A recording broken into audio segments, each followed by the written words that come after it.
Um, Now let's pivot the discussion a little bit. And we've obviously talked about AI in education and in the workforce. I'd love to get your thoughts and perspective. Your through your work with at Stratentia, also Rockmouse. You help organizations integrate AI into their business, into their workflows and other processes. What do you see? Like, what's the single most or largest mistake that you see organizations making when they're trying to jump into AI? Um, I think there's a couple of things. So typically, most organizations are at the personal productivity level.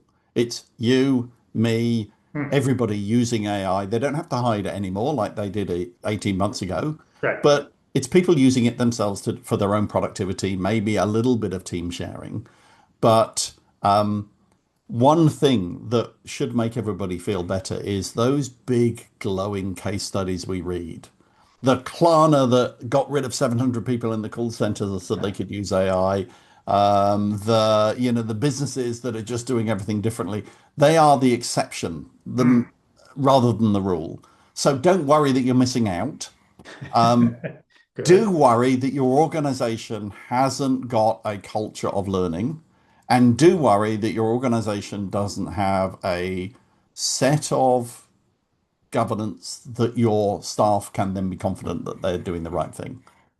So I've been doing a lot of work around governance with organizations, with RTOs. I've worked with the FSO, Future Skills Hmm. Organization in Australia, to help create a governance pack for RTOs.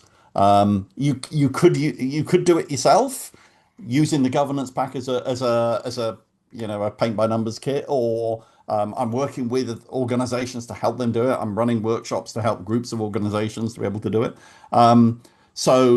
Getting that governance in place is pretty important because then your team know what they can and can't do.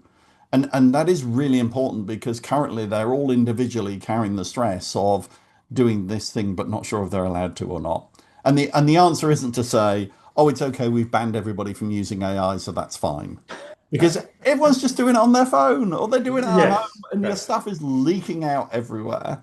Um, but also you've got to be realistic. There's no point creating unless you are, I don't know, something like a bank where you've got a super controlled environment and every bank employee carries two phones around, one for their job and one for home. Unless you're somebody like that, everybody is doing AI in one way or another. So, give them safety, give them security, Yeah.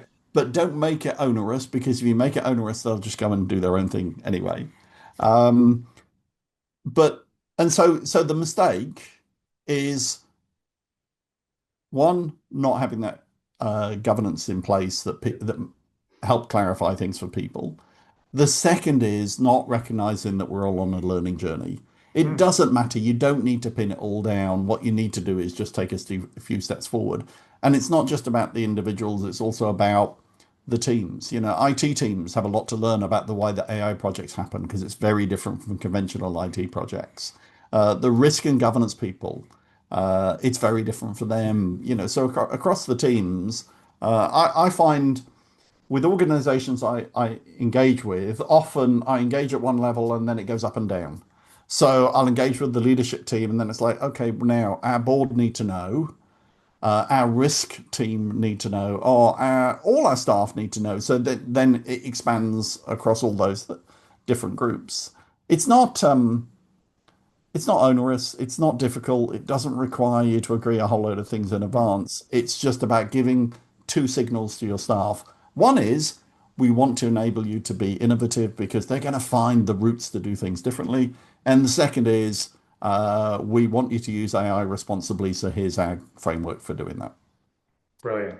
No, that's great. And as you're talking through that, I was reflecting on our own journey at Edalex Mm, um, and how and this would be true in any company. You have the early adopters and you have some who are resistant to it, um, and we've implemented mechanisms where people can and we encourage it and we do it ourselves, show examples of AI innovation in their own role. And at our monthly all hands, having people stand up and say, this is how I do this process. And so we have had some people who say, "Oh, yeah, it doesn't really help me for what I need to do," Mm. and then fortunately, very rare, but then more and more people are saying, "There's no way I could do my job without it. Like it has totally transformed it." Um, and so I guess yeah, back then to the reflecting that back to you, do you? And you said most people think about it as a productivity versus a transformational piece. So where do you see that balance? And are we shifting towards more transforming the way we work or the way we educate or the way we learn? Or is it more just more people are stuck at that? I can finally catch up with all that load that's been in my Yeah. inbox or on my desk or, yeah. Yeah. So I think from the productivity level, and I think of it in three phases: productivity, personal productivity, Hmm. process productivity, which is about teams and organizational things, and then paradigm productivity, which is a completely new business model. So, um, Uber is paradigm productivity. They said, the customer wants to get from A to B. How do we design that process? It didn't start with today Yeah. and design changes to today. Um, what I see often in organizations is the personal bit, people are getting on with that. The process bit can be tricky because you've currently got a suboptimal process that has maybe grown over the years and it's got all these manual tweaks. And your team are almost providing the glue between the gaps in the process. And if you don't understand that, then either you automate a terrible process Right. with Right. AI, or you've got a process that breaks down because you hadn't realized all this glue happens. So often I think it's that chance to take a step back and go, well, if we didn't do this today, but we were trying to achieve that outcome, how might we achieve it in an age where we've got this extra piece of intelligence available to us? So yeah, don't just automate your existing crappy processes, Right. and that comes out again and again in the research and the case studies that if that's what you tried to do, you're going to be on the cutting room floor of AI projects that cost a lot of money and failed. Mm.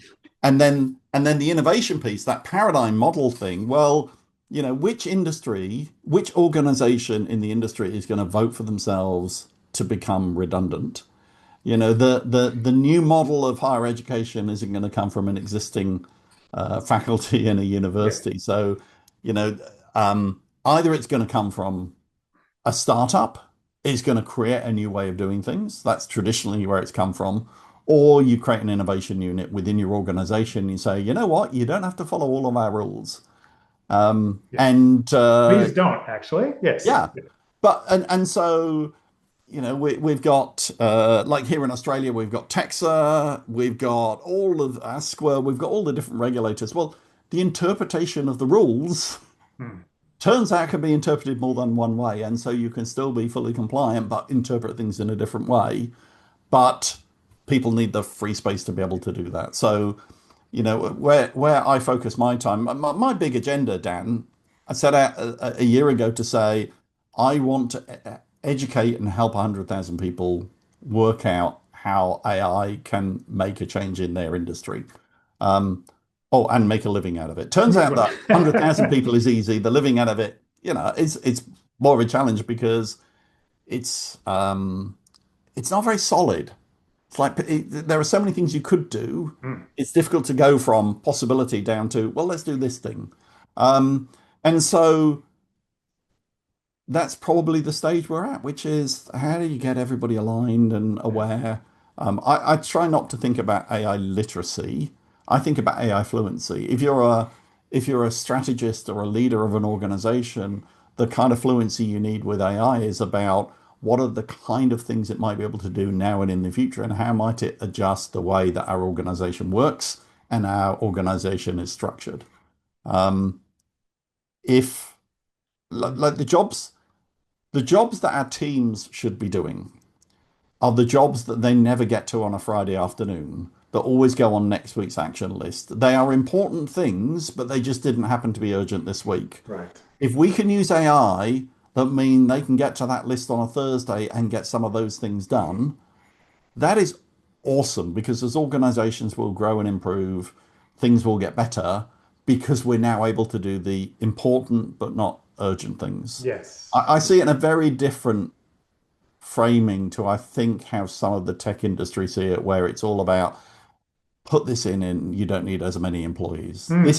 This isn't Woolies and Coles putting automated tills in to mean that we need less humans. This is about organizational growth and opportunity of the what's the important stuff that we never get to because we're doing all the unimportant but urgent things.